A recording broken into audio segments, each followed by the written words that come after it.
ध्यान असंगता का बोध है।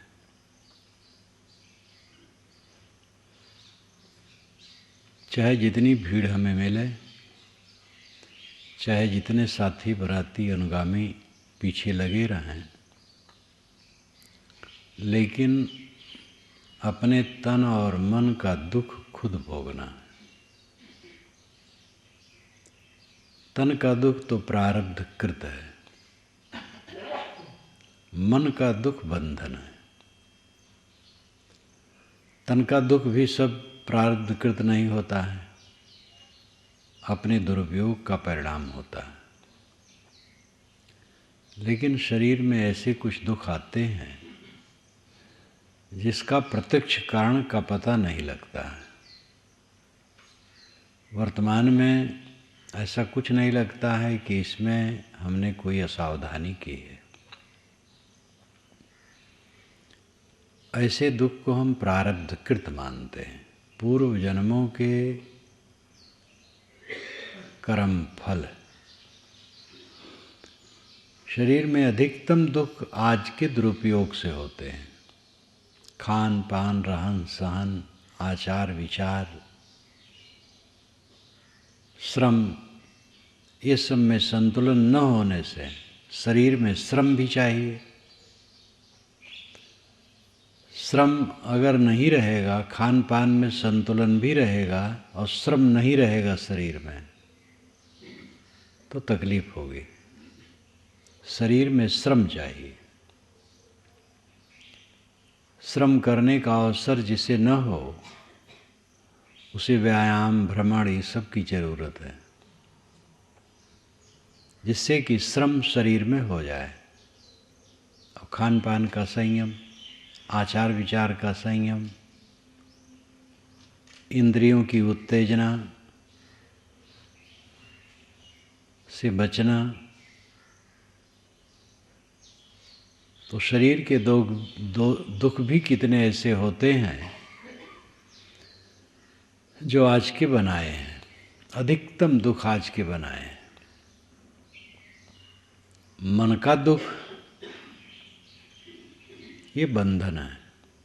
मन का दुख है मोह। मोह से दुख उत्पन्न होता है। मोह मिट जाने पर दुख नाम की चीज मन की नहीं रह जाती।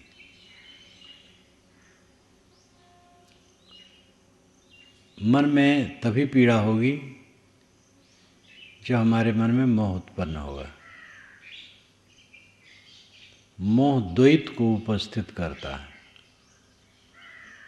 मोह त्याग देने पर अद्वैत हो जाता, अकेला। पारक सिद्धांत अद्वैत ही मानता है। जो बोध अवस्था है वो अद्वैत है। साधना की चोटी पर पहुंच जाने पर अद्वैत हो जाता है। साधना की चोटी है चित्त वृत्ति का निर्वार। मन तो जीवन भर रहता है, वृत्तियों का निर्वार होता है। पानी रहे तरंग न रहे, तो पानी में तो तरंग स्वभाव से आती है। पानी का स्वभाव है तरंग।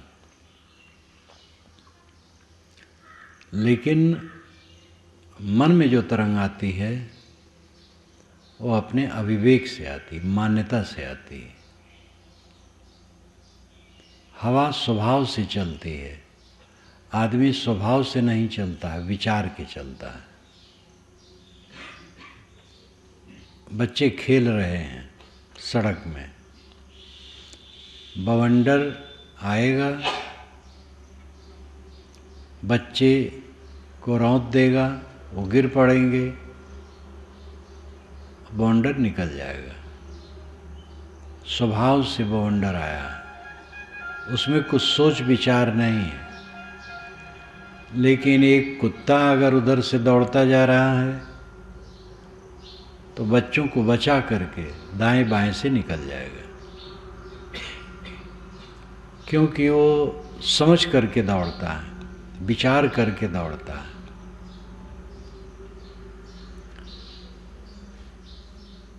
हवा विचार करके नहीं दौड़ती है, उसमें विचार की शक्ति नहीं, ज्ञान ही नहीं, जड़ है, वो स्वभाव से चलती है। पानी की धारा स्वभाव से चलती है, कोई उसमें विवेक नहीं है। आदमी चलता है तो विचार से चलता है, कहीं जाना है तब चलता है। जब जाने का विचार बदल जाता है तो बीच रास्ते ही से लौट पड़ता है। जड़ की क्रिया स्वाभाविक है, चेतन की क्रिया मान्यता से है।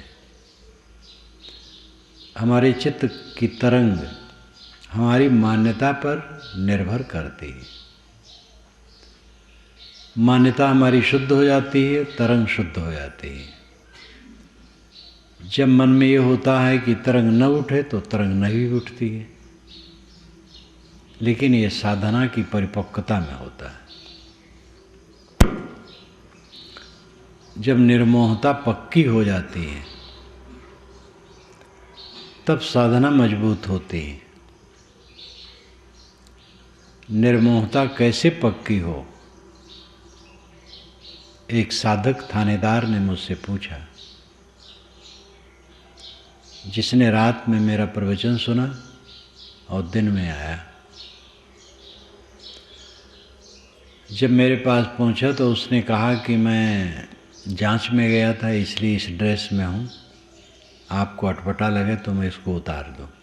मैंने कहा नहीं, आप पहने रहें। उनके लिए मैंने कुर्सी भी मंगवा दी, क्योंकि वो नीचे बैठने में परेशान हो रहे थे, सूट में थे। मैंने कहा आप जो पूछना चाहे पूछें। उनका पहला प्रश्न था, निर्मोहता कैसे पक्की हो? थानेदार भी ऐसा होता है। मनुष्य तो है, कहीं भी कोई हो, कोई विवेकी हो सकता है। मैंने कहा निर्मोहता पक्की होगी तत्व विवेक से। तत्व विवेक जो जैसे है उसको वैसे समझने से निर्मोहता पक्की होगी। मेरी गोद में मेरा प्यारा पुत्र है,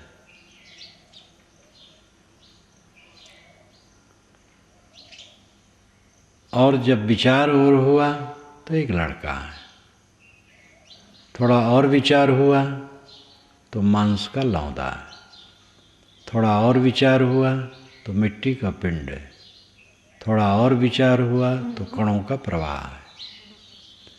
विचार की गहराई में हम जितना उतरते जाते हैं, बच्चे के विषय में मोह समाप्त होता जाता है। कणों का प्रवाह जो हम समझते हैं, मोह बिल्कुल खत्म हो जाएगा। अंतिम स्थिति को देखने से मोह अपने आप समाप्त हो जाता है। जीवन भर चाहे जितनी गहमा गहमी रहे,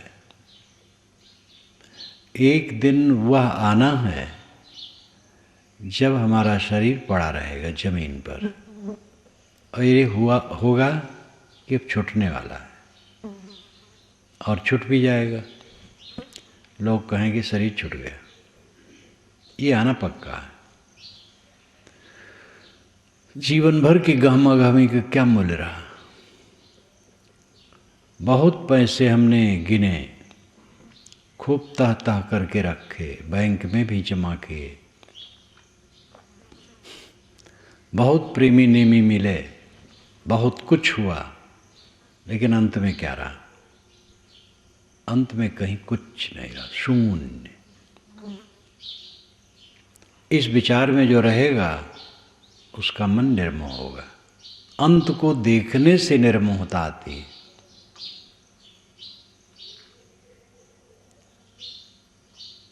अंत दशा लिए आदि में सोई सांच वैराग, सो सुखिया त्योलोक में जाको निश्चय त्याग। ये सद्गुरु पूर्ण ने कहा है।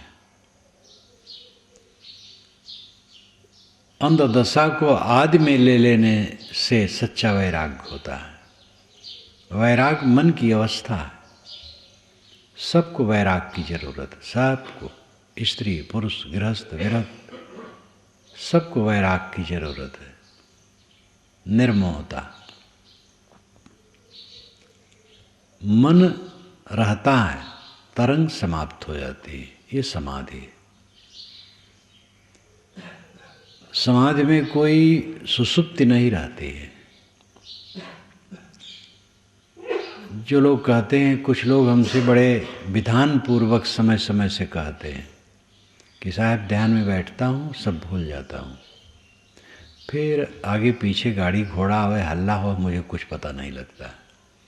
तो इसका मतलब है वो सो जाते हैं। ध्यान है पूरा जागृत रहना और मन की तरंग से रहित रहना, मन शांत रहना।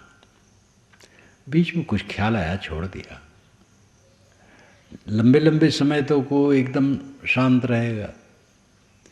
जब विवेक की शक्ति बलवान हो जाती है, निर्मोहता पक्की हो जाती है, तो मन चलने का कोई अवसर नहीं रहता।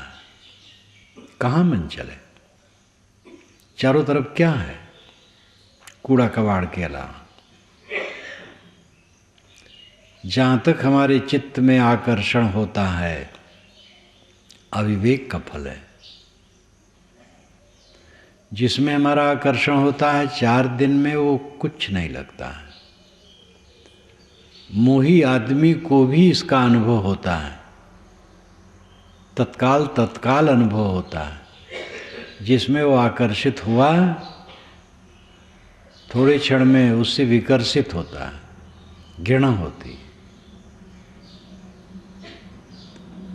एक सज्जन ने कहा, व्यंजन और मिष्टान बनता है, बड़ा अच्छा लगता है, ये खा लेने के बाद मज़ा नहीं आता है। खा लिए खूब जम करके, पीछे तकलीफ होगी, वितृष्णा होगी उससे। सांसारिक आकर्षण के प्रति वितृष्णा सामान्य व्यक्ति को भी होता है, लेकिन फिर वैसे वो करता है। 100 जूता खाए, तमाशा घुस के देखे, जूता खाता रहता है और तमाशा देखता रहता है, दुख भोगता रहता है और फिर उसी में डूबता रहता है।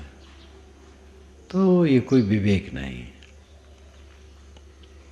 जिसको दुख समझे उससे हट जाए, ये समझदारी। असली समझदारी तो यह है कि आगे खंभा है तो बचा के निकल जाए। दूसरी बात है, उससे टकरा गया तब फिर सावधान हो गए। लेकिन टकराता ही रहे जीवन भर, टकरा के अलग हो, तो ये विवेक नहीं। जिसको दुख समझे उसका त्याग करे, जिसको बंधन समझे उसका त्याग करे। त्याग करने से त्याग की शक्ति बढ़ती है। किसी दिशा में चलने से चलने की शक्ति बढ़ती है। जो हरदम बैठा रहता है, वो थोड़ा भी चलना हो बहुत परेशान होता है। किसी दिशा में शक्ति बढ़ती है अभ्यास से, त्याग से त्याग की शक्ति बढ़ती है। त्याग करना शुरू करो, आपका मन विवेक में बलवान हो जाएगा। कायर कुचरपन अपनाए रखोगे, जिंदगी बीत जाएगी, जहाँ के तहाँ रहोगे। वैसे शोक, वैसे मोह, वैसे दुख, वैसे पीड़ा, वैसे मन की झीक, क्लेश वैसे बना रहेगा। त्याग करना शुरू करोगे और इस प्रयास में आगे बढ़ोगे तो वो बात खत्म हो जाएगी। असंगता समाधि है, अकेलापन समाधि है। अकेलेपन का अनुभव करो। सबके बीच में रहते हुए भी अकेले हैं। इस अकेलेपन का जब परिपक्व बोध होता है और ऐसे मन की रहनी हो जाती है, तो मन से दुख उसी प्रकार निकल जाता है जैसे कांटा चुभा हो, वो पीड़ित करता हो, लेकिन वैद्य आए और मोचना से उसको निकाल दे, तुरंत राहत मिले। ऐसे अपने आप को सबसे असंकल लेने पर पूरी राहत मिलती है। हम अपने को सब में डाल डाल करके स्वयं दुखी हैं और दूसरे को भी दुखी करते हैं। जो विवेक में रहता है उसके द्वारा दूसरों को दुख नहीं होता है, सुख होता है। विवेक में रहता है उसमें त्याग रहता है, और त्याग सबको सुख देता है। हमारे बीच में एक भोगी वृत्ति वाला मनुष्य आ जाए, हरदम लोलुपता की बात करे, हम सब परेशान हो जाएंगे। लेकिन त्याग वाला हो, सबको संतोष होगा। जो लोग कहते हैं कि त्यागी बन जाने का मतलब तो यही है कि दुनिया से कोई प्रयोजन नहीं, दुनिया की कोई परवाह नहीं। ये भी सच है कि दुनिया से उसे कोई प्रयोजन नहीं, कोई परवाह नहीं, लेकिन इसका मतलब नहीं है कि उसके द्वारा दुनिया की सेवा नहीं होती। दुनिया से प्रयोजन भी है, परवाह भी है। संत पुरुष जो सेवा का काम करते हैं वो परवाह करके ही तो करते हैं। शारीरिक प्रयोजन सबको लगा रहता है, खाना पीना, सोना जागना, कपड़ा लत्ता, औषध पानी, ये प्रयोजन सबको है। प्रयोजन में अंतर है। वृत्ति में अंतर होने से जीवन की रहनी में अंतर हो जाता है। वही काम विवेक पूर्वक किया जाता है तो बंधन को काटने वाला होता है। वही काम अविवेक पूर्वक किया जाता है तो बंधन बनाने वाला होता है। इसलिए विवेक जग जाने पर सब कुछ सीधा हो जाता है। विवेक जगाएं, अपनी असंगता का बोध हर क्षण रखें। जीव के साथ में कुछ नहीं, ये गूढ़ तत्व नहीं है, सरल तत्व है। सब जानते तो हैं, लेकिन मन में है नहीं, स्थिर नहीं रहता है। और ये सबका अनुभव है। यूरोप की एक महिला से मैंने जब स्वरूप ज्ञान के विषय में कहा और कहा कि जीव के साथ में कुछ नहीं है, तो उसने बड़ी गंभीरता से कहा कि ये बात मन में स्थिर नहीं रहती है। हजारों किलोमीटर के दूर का आदमी भी वही अनुभव करता है जो हम अनुभव करते हैं, क्योंकि मन सबका वही है। साधना करके जब तक लक्ष्य को स्थिर नहीं किया जाएगा तब तक एकरस वृत्ति बन नहीं सकती है। कौन नहीं जानता है कि मौत है शरीर की, लेकिन कितने क्षण याद रखते हैं। साल साल बीत जाता है, 10 मिनट भी गहराई से उस पर आदमी नहीं सोचता है। जब कोई मर जाता है तब उसे लगता है दुनिया झूठी है, या कहीं ज्ञान की किताब पढ़ा तो लगा दुनिया झूठी है। जब तक अपने को अलग नहीं किया करोगे कुछ समय के लिए, तब तक अपनी स्थिति का अनुभव नहीं कर पाओगे। भीड़ में डाले डाले, प्रपंच में डाले डाले अपनी दशा का अनुभव नहीं होगा। जब अपने को अलग रख करके समय समय से अपनी वास्तविकता का बोध रखा जाएगा तो ये अभ्यास बन जाएगा। तो लोगों के बीच में रहते हुए भी वो वृत्ति बनी रहेगी। परहेजगारी बहुत जरूरी है। बिला जरूरत रूप न देखो। टीबी आजकल भयंकर रोग है और उसमें काम की चीज़ तो कम, बेकाम की चीज़ ज़्यादा। काम की चीज़ कोई देख ले, ज्ञान की बात कोई आती हो, थोड़ा मोड़ा देख ले। टीवी के सामने लोग बैठे रहते हैं, उसमें जो कुछ आता है बकवास सब देखते चले जाते हैं, दिमाग खराब करते चले जाते हैं, दिमाग में भरते चले जाते हैं। वैसे ही पूरा संसार भयंकर टीवी है और ये संसार का अध्यास वैसे जमा है। अब एक यंत्र से भी और भर रहे हो चित्त में, जब सोने का समय है, ध्यान का समय है, चिंतन मनन का समय है, तो टीवी में खराब कर रहे हो। टीवी जब से आया है तब से सोने का समय और बढ़ गया है। जो लोग 10 बजे सोते थे 12 बजे सोते, जो 11 बजे सोते वो 2 बजे सोते, 3-3 बजे तक लोग जागते हैं, तब सोते हैं तो 9 बजे तक सोते हैं। ये कितना अपने शरीर के साथ शत्रुता का व्यवहार करना है।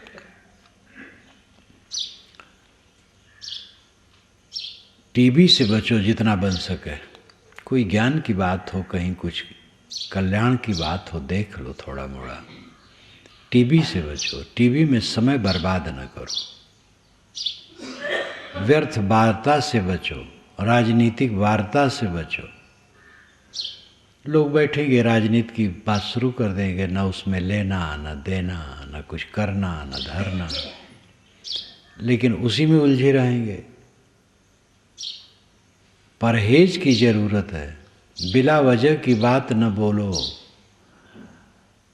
निरर्थक रूपों को न देखो, निरर्थक गंध न ग्रहण करो, निरर्थक स्पर्श न करो, अपने शरीर के अंगों का निरर्थक स्पर्श न करो, संवेदनशील अंगों का तो बिल्कुल स्पर्श न करो।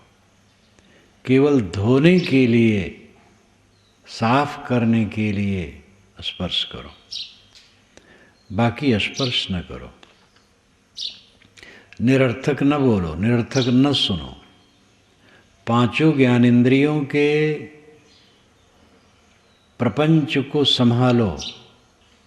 देखो थोड़े दिन में दिव्य स्थित हो जाएगी। जो कमाई करता है उसको धन मिलता है। बचपन में मैंने हेड़ा स्कूल देखा, प्रौढ़ शिक्षा, प्रौढ़ लोगों को शिक्षा, पहले हेड़ा स्कूल कहा जाता था। अंग्रेज गवर्नमेंट के ज़माने में भी हेड़ा स्कूल, जो परिपक्व हैं उनके लिए स्कूल। तो अध्यापक आते थे, कई लालटेनें जल जाती थीं, गांव के लोग इकट्ठे हो जाते थे, वो पढ़ाते थे। और उनमें पढ़ाए तो 25-50 को। कुछ दिन के बाद मैंने देखा 1-2 को जो लगनशील थे, और 1 को मैंने ज़्यादा देखा। वो एकदम अक्षर नहीं जानता था और 35-40 वर्ष की उम्र वाला रहा होगा। वो भी उसी में पढ़ा और फिर हेड़ा स्कूल तो कुछ समय के लिए होता, वो ख़त्म हो गया और स्वयं पढ़ता रहा। फिर उसी आधार पर वो धर्म ग्रंथ पढ़ने लगा और देखा कि वो धर्म ग्रंथ ठीक से अब पढ़ रहा है, बाकी लोग जहाँ के तहाँ। तो लगन के बिना कुछ नहीं होता है।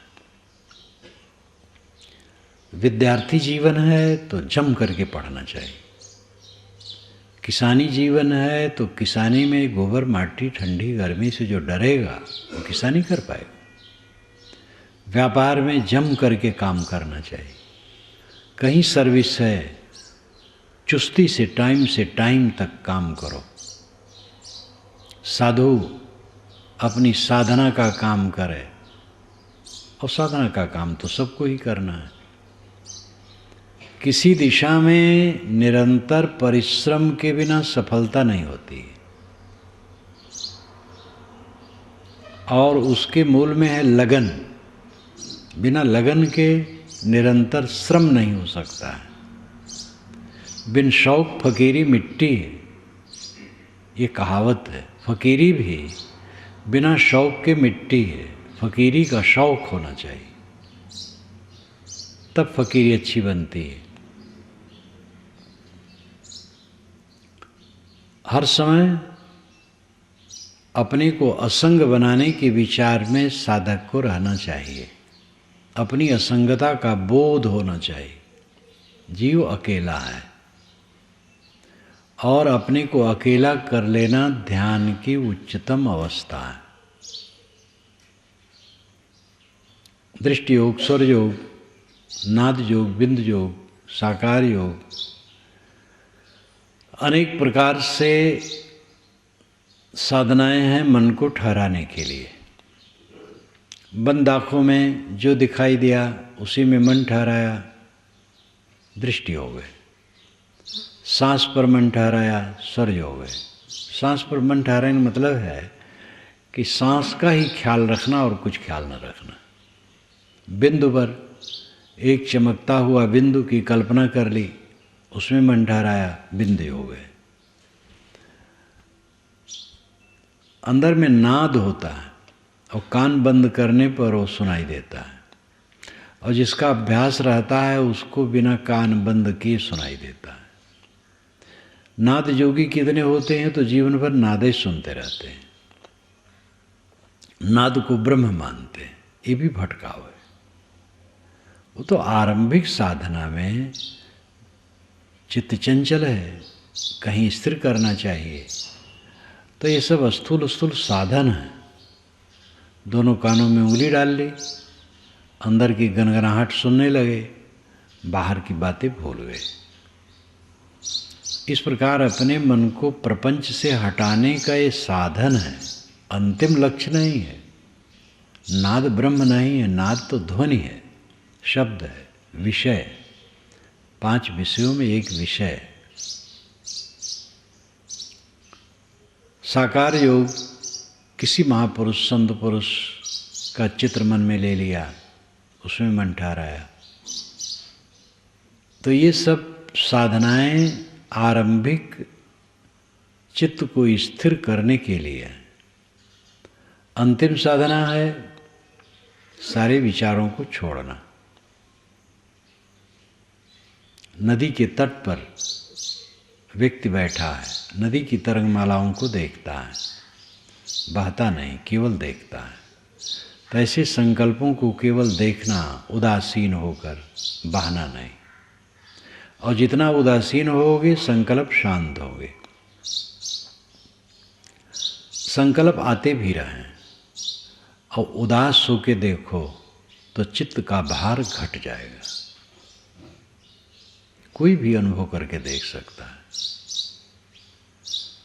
संकल्प आते हैं, ठीक है, आने दो, लेकिन संकल्पों में मिलो मत।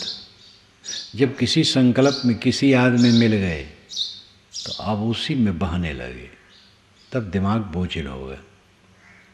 कोई संकल्प आए, तटस्थ रहो, सावधान सावधान सावधान, छोड़ते जाओ छोड़ते जाओ छोड़ते जाओ, तो चित्त हल्का हो जाएगा। साधक को घबराना नहीं चाहिए कि हम सफल नहीं हुए।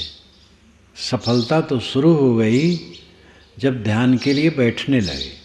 अभी तक बैठते ही नहीं थे, अब बैठने तो लगे, एक सफलता शुरू हो गई। और फिर चित्त को देखते हो तो कुछ समय के लिए तो सही दशा आ जाती है, सफलता हुई। ऐसे सफलता बढ़ती है। कमाने कबूतर खमाने खरगोश बच्चे पढ़ते पढ़ते ही विद्वान होते, लेक्चरर प्रोफेसर होते हैं, प्रवक्ता होते हैं। इसलिए सफलता तो स्मरण करते ही, साधना का स्मरण करते ही सफलता शुरू हो जाती है। किसी को हरेला नहीं होना चाहिए। मन परेशान कर रहा है, घबराओ मत। उसको किसने बिगाड़ा है?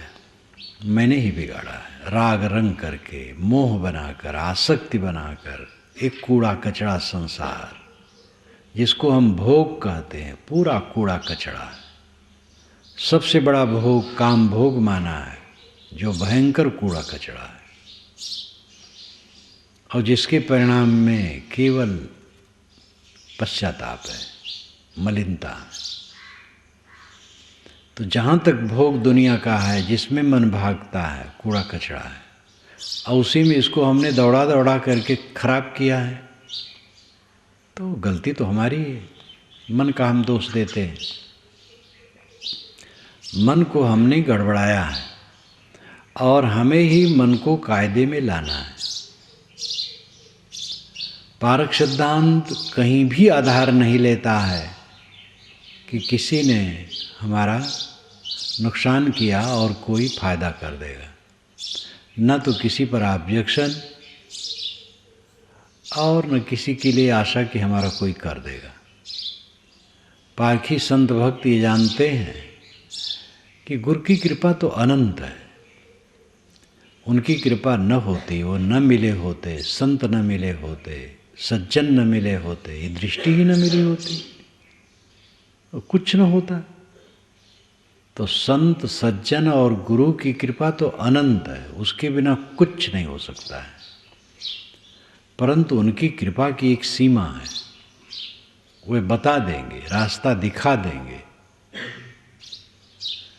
उनके वचन से और उनके पवित्र आचरण और पवित्र रहनी से उत्प्रेरित हो करके हमें स्वयं काम करना होगा। पारक सिद्धांत से हट करके मैं देखता हूँ अच्छे अच्छे ज्ञानी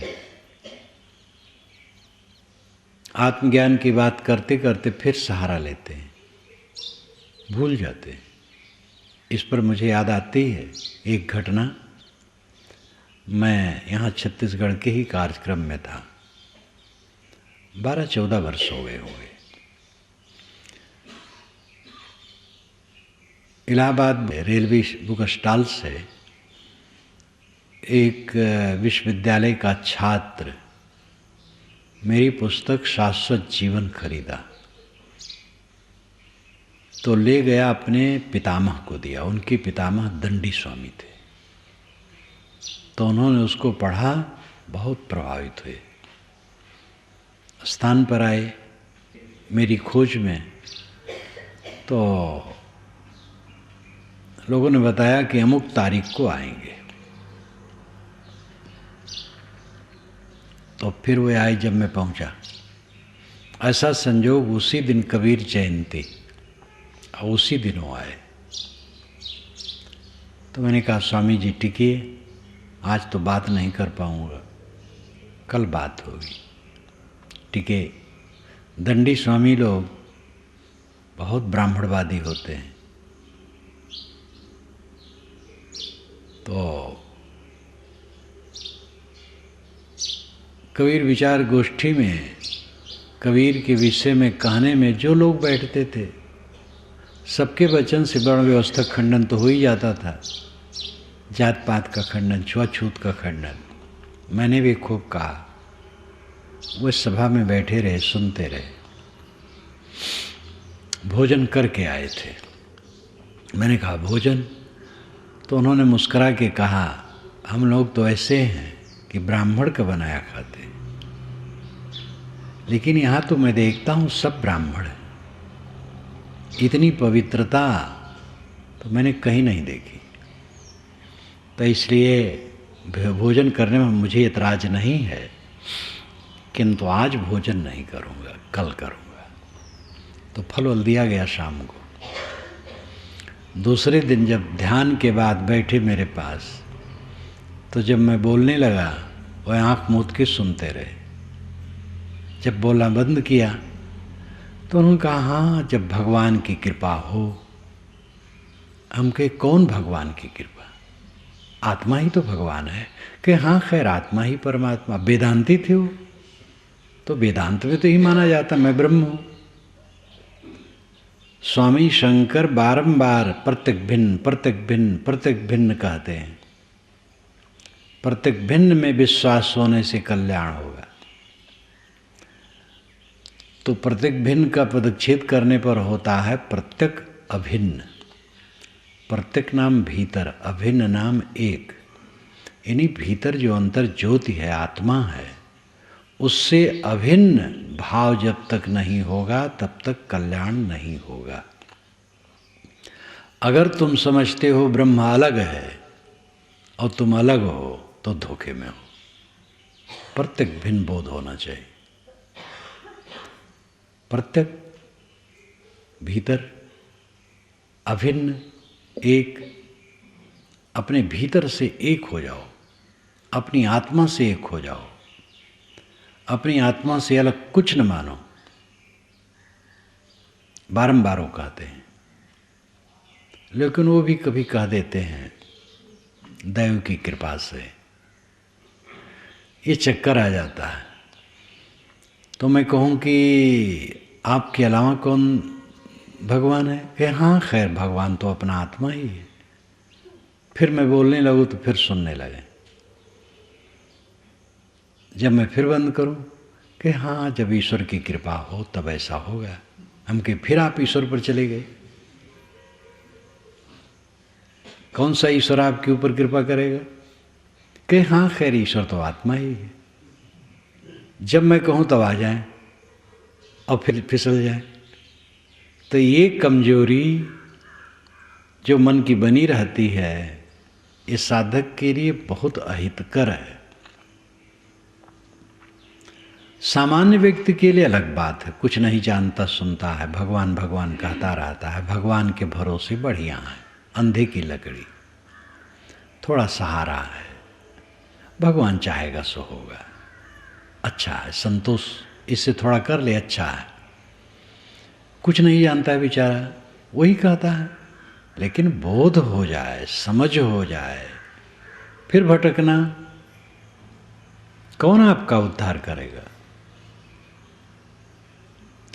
जब तक परोक्ष का भ्रम बिल्कुल टूटेगा नहीं, अपरोक्ष में दृढ़ रूप से स्थिर हो सकता नहीं। हमारा प्रेरिता, हमारा उद्धारक अलग है, यह भाव जब तक बिल्कुल समाप्त नहीं हो जाता है तब तक साधक अपने कदमों पर खड़ा नहीं हो सकता है। हमारा प्रेरिता कोई अलग है और हमारा आधार कोई अलग है, बिल्कुल गलत बात है। कोई अलग हमारा आधार नहीं, कोई प्रेरिता नहीं। हम स्वयं अपने आप के प्रेरक हैं, अपने आप के कर्ता धर्ता हैं। हम ही ने अपने मन को खराब किया है और हमें ही अपने मन को पूर्ण शुद्ध कर लेना है।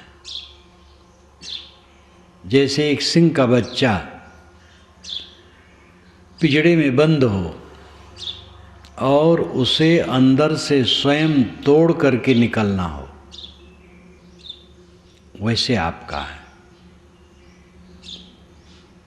यद्यपि सिंह का बच्चा पिंजड़ा तोड़ के निकल नहीं पाता है, जब उसको पिंजड़े में बंद कर दिया जाता है जीवन भर बंद ही रहता है।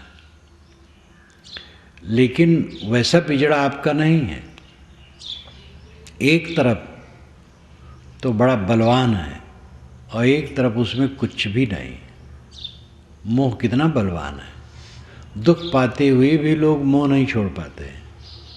और मोह कुछ नहीं है, एक अंधकार धर्मा भ्रांति, प्रकाश द्रव्य है, अंधकार द्रव्य नहीं है। अंधकार तो प्रकाश का अभाव मात्र है, प्रकाश नहीं इसलिए अंधकार है। प्रकाश आ जाए अंधकार खत्म। प्रकाश को एक जगह से दूसरी जगह ले जा सकते हैं, अंधकार को एक जगह से दूसरी जगह नहीं ले जा सकते।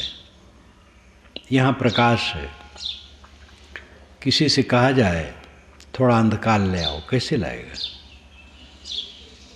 लेकिन कहीं अंधकार है, लालटेन जला लाओ, प्रकाश ले आओ, आ जाएगा। प्रकाश द्रव्य, अंधकार द्रव्य नहीं है। ज्ञान द्रव्य है, ज्ञान का आधार द्रव्य है। आत्मा ज्ञान का आधार है, वो द्रव्य है।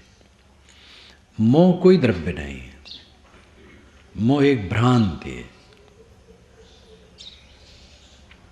इसलिए उसमें कुछ नहीं, कोई दम नहीं, केवल समझ जाना है। समझ जब हो जाती है, दृष्टि एकदम बदल जाती है। दृष्टि बदल जाती है, सृष्टि बदल जाती है। झटके में किसी की दृष्टि बदलती, उससे आप ज़्यादा समझ सकते हैं। जैसी कहावत है कि गोस्वामी जी अपनी पत्नी के प्रति बहुत मोही थे, नैहर चली गई थी और जब रात में पहुँचे उसके पास तो उसको आश्चर्य हो गया। तो कहा कि जितना हमारे चाम में आपको प्रेम है, राम में होता तो आपकी दशा कितनी ऊंची होती। इतने में उनको चोट लगी और त्याग कर दी। ये कहावत ज़्यादा प्रसिद्ध है। ऐसा भी विचार है कि उनकी शादी नहीं हुई थी। पंडित रजनीकांत शास्त्री ने मानस मीमांसा लिखी है, किताब महल इलाहाबाद से वो व्यक्ति है। उसमें उन्होंने लिखा है कि गोस्वामी जी तो शिशु के रूप में मंगतों ने पाया था उनको, और ये बात बहुत प्रसिद्ध, खाली वो उन्होंने नहीं लिखा। वे पैदा होने के बाद मंगतों के पिछवाड़े फेंक दिए गए थे। एक मंगन परिवार था, उसके घर के पीछे वो बच्चा रो रहा था, तो लोग गए, देखे, सुबह उठाए और पाले। तो उन्होंने वैसा ही नाम रखा, राम बोला। और रक्षक मांगने वाले थे तो वो भी मांगते थे। मांगते खाते सूकर क्षेत्र में पहुँचे, राम बोला। नरहर जी महाराज वाल्मीकि रामायण की कथा कह रहे थे। सूकर क्षेत्र गोंडा जिला में पड़ता है, जो अयोध्या से उत्तर है। तो नरहर महाराज जी ने उस बच्चे को देखा, मेधावी, संस्कारी। उन्होंने उसको साथ लिया। वो साथ हुआ तो लिया, और फिर वो जो हुए आप जानते हैं, एक महान पुरुष है। तो इसलिए उनकी शादी नहीं हुई थी। शादी का भी कथन बहुत चलता है कि उनकी शादी हुई थी। महापुरुषों के विषय में जहाँ साफ इतिहास नहीं लिखा गया, वहाँ ऐसे सब होता है। कबीर साहब के विषय में ऐसे ही चलता है बवंडर, और हम लोग तो उसके विषय में पूरा निर्भ्रांत हैं कि वो विरक्त थे, जीवन से ही विरक्त थे पूरा जीवन। भरतेर जी महाराज के लिए तो एक ही विचार है। वो राजा थे और अपनी पिंगला नाम की पत्नी में अत्यंत आसक्त थे, व्यामोहित थे। और जब उनको झटका लगा कि पिंगला घोड़ा दरोगा में आसक्त है, तो तुरंत उनको वैराग्य हुआ और गद्दी छोड़ दिए। इतना भयंकर मोह तुरंत टूट गया। इसलिए जो मन का मोह है उसमें कोई दम नहीं है। अविवेक के कारण वो बलवान लगता है। विवेक धीरे धीरे उदय होता है, वो क्षीण हो जाता है। सारे मन के विकारों को हमने सृजा है और हम ही उसको मिटा सकते हैं। ये पक्का निश्चय सब साधकों को होना चाहिए। बैसाखी लेने की जरूरत नहीं है। पारखी संत कभी नहीं कहते हैं कि गुरुजी आपके बंधन को काट देंगे। ऐसा कथन आता है तो उसका अर्थ एक सीमा में है कि आपको बताएंगे, समझाएंगे, तब आप काम करेंगे तो कटेगा। बताना समझाना भी जरूरी है। इसलिए गुरु की कृपा पारक सिद्धांत में अनंत मानी जाती है और सभी में मानी जाती है, वास्तविकता है। लेकिन उनके प्रयास की एक सीमा है। एक कमरे में एक आदमी ताला लगा के बैठा है और बाहर से भी ताला लगा है, तो बाहर का ताला बाहर वाला व्यक्ति खोलेगा, और भीतर का ताला बाहर वाला नहीं खोल पाएगा। भीतर का ताला तो हमें खुद खोलना पड़ेगा। गुरु बाहर से समझा देंगे और अपने मन के बंधन को हमें स्वयं काटना होगा। उनके विचार सुनते समझते, उनकी संगत में रहते आते जाते अपना मन विवेक में बलवान होगा। ये सब उपकार ही है।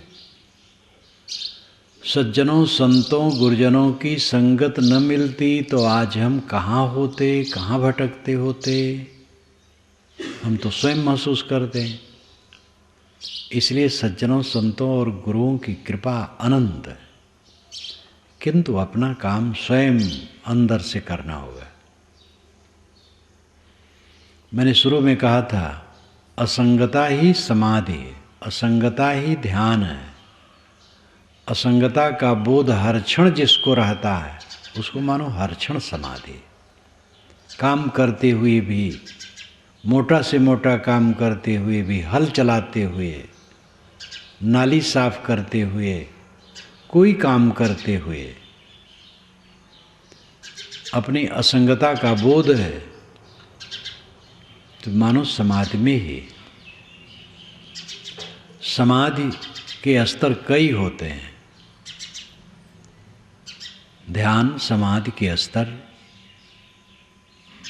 जैसे स्वर योग, नाद योग इत्यादि कहा जाता है, वो भी एक प्रकार की समाधि ध्यान है। संकल्पों को देखते रहना एक प्रकार का ध्यान है। संकल्प शांत हो जाना अंतिम ध्यान है। लेकिन व्यवहार करते करते निर्लेप मन का रहना समाधि। जो हम 1-2 घंटा बैठ करके ध्यान करते हैं, इसी ध्यान से काम नहीं बनेगा। यह ध्यान जब विवेक के रूप में ढल जाएगा और कुछ भी काम करते हुए, कहीं भी रहते हुए अपनी सावधानी बनी रहेगी, निर्विकार मन बना रहेगा, वो ऐसी समाधि है कि जो सब समय चलती है। संतो सहज समाधि भली, इस पद को आप देखिए तो इसमें उसी समाधि का वर्णन है जो सब समय रहने वाली है। इसमें व्यवहारिक काल की समाधि है। आँख न मोदो, कान न रोधो, काया कष्ट न धारो, खुले नयन हंसी हंस पहचानो, सुंदर रूप निहारो। जहाँ जहाँ डोलो सो परिक्रमा, जो कुछ करो सो पूजा, जब सो तब करो दंडवत भाव मिटाओ दूजा। आँख न मोदो, कान न रोधो, काया कष्ट न धारो, खुले नयन हंसी हंस पहचानो, सुंदर रूप निहारो। शब्द निरंतर से मन लागा, मलिन वासना त्यागी, उठत बैठत कबो न छूटे, ऐसी तारी लागी। कहत कबीर सहज यह रहनी, सो प्रगट कर गाई। साहब कहते ये सहज रहनी, खाते पीते उठते बैठते चलते फिरते हंसते बोलते ये रहनी है, और ये सहज रहनी। कहें कबीर सहज यह रहनी, सो प्रगट कर गाई। सुख दुख से कोई परे, परम पद सो पद है सुखदाई। तो ये जो सहज समाधि भली में वर्णन है, ये व्यवहारिक सहज समाधि है और यही अस्थाई है। कुछ समय की समाधि जरूरी है, अकेले में बैठ करके करना, उसमें पावर चार्जिंग होगी, शक्ति बढ़ेगी आपकी, और बिल्कुल स्थिरता तो उसी में ही होगी। और में तो कुछ क्रियाएं होती रहती हैं, तो वो करना तो बहुत जरूरी है, लेकिन उसका परिणाम हो जाना चाहिए हर समय मन की असंग स्थिति में रहना, असंग भाव में मन का डूबे रहना हर समय। ये सफलता है। शरीर जब छूटेगा तब क्या दशा होगी कोई नहीं जानता है। कहीं धक्के उक्के में छूटेगा, ट्रेन में, बस में, सड़क पर, कि घर में, कि बाथरूम में, कुछ पता नहीं। हम आँख मूंद करके पलथी मार करके ध्यान में बैठेंगे तब शरीर छूटेगा, कि भीड़ में रहते रहते छूट जाएगा, क्या पता है। इसलिए सब समय समाधि जिसकी है वो कृतार्थ है। अपने मन को जो संभाल लेता है और ये बोध निरंतर बना रहता है कि आत्मा असंग है, यानी मैं असंग हूँ, चाहे जितनी भीड़ मिले सब छट जाएगी। चाहे जितनी गहमा गहमी जीवन में हो, शून्य स्थिति में पहुंचना है, सारी गहमा गहमी शून्य। उस स्थिति को देखने वाला साधक कहीं व्यामोहित नहीं होता है। उसके द्वारा पाप होना तो दूर है, कोई चंचलता नहीं होती है। ये एक रस रहनी है, असंगता का बोध। इस बोध में जीना सहज समाधि।